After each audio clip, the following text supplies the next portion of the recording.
I've been using the POCO M7 Pro for about a week now, and for a phone priced under 15,000 rupees, this thing packs in a decent set of specs.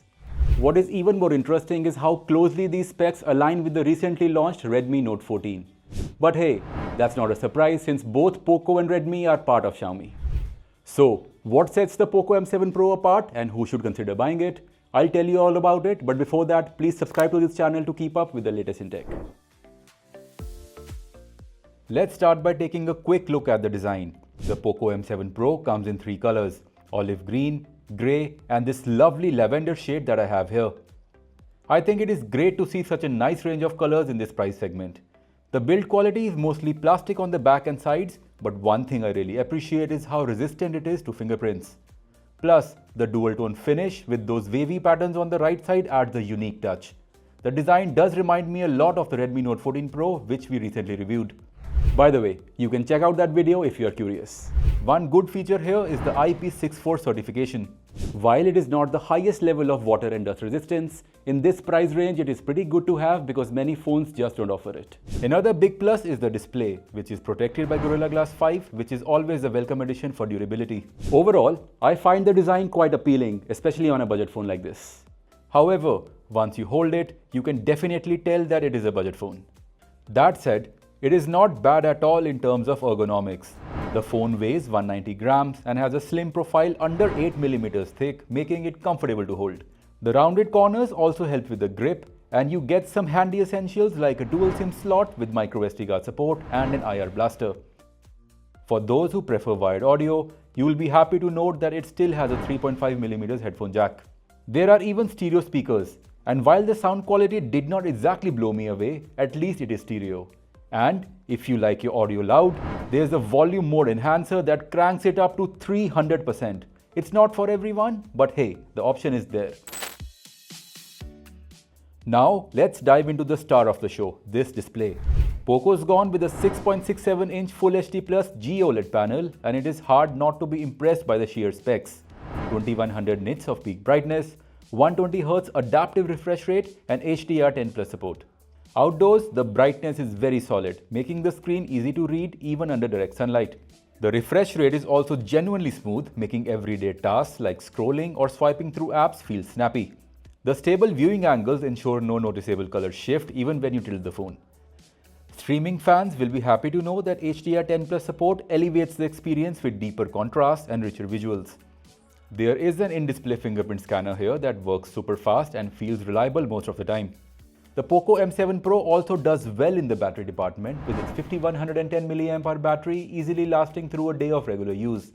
I consistently saw the phone lasting 1 to 2 days with ease with a screen on time of about 6 to 7 hours. The 45-watt charger included in the box charges the phone to 50% in around 35 minutes, which is a handy feature for quick top-ups. Under the hood, the POCO M7 Pro runs on the MediaTek Dimensity 7025 Ultra chipset. For everyday use, like casual browsing, social media scrolling, streaming and messaging, it gets the job done. It even handles games like BGMI quite well, running smoothly without any noticeable lags. However, it is not a performance powerhouse.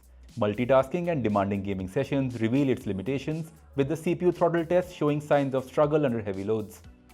Then there is the memory and storage standards. LPDDR4X RAM and UFS 2.2 storage. While they are functional, they are also quite outdated by today's standards. USB 2.0 further adds to the old school vibe, and in 2024, it feels like a noticeable miss, especially as faster options become the norm in this price range.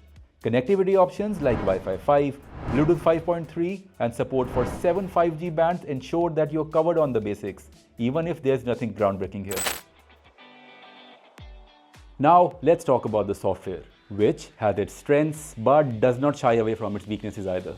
The POCO M7 Pro ships with Xiaomi's Hyper OS based on Android 14, and it is smooth and functional overall. Xiaomi is offering 2 years of OS updates and 4 years of security updates, which feels fair for this price range, but honestly, it would have been great to see one more year of OS update. Also, the haptics on this device are not very good. On the downside, there is the usual suspect: bloatware.